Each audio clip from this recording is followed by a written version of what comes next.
మంచి గుణము కలిగిన వారికి ఎలాగ నడుచుకోవాలో జ్ఞానం ఉండాలి.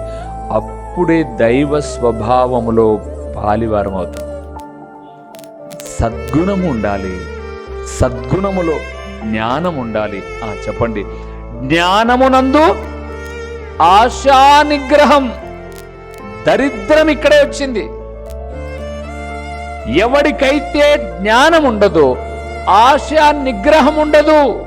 నిగ్రహము అనగా తమాయించుకొనుట.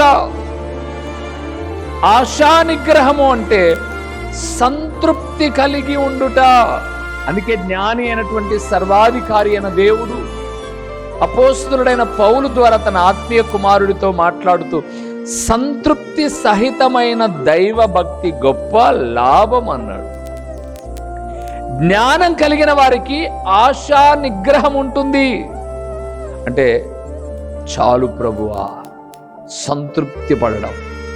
జ్ఞానము కలిగిన వాడికి ఏముండాలి? ఆశా నిగ్రహం ఉండాలి.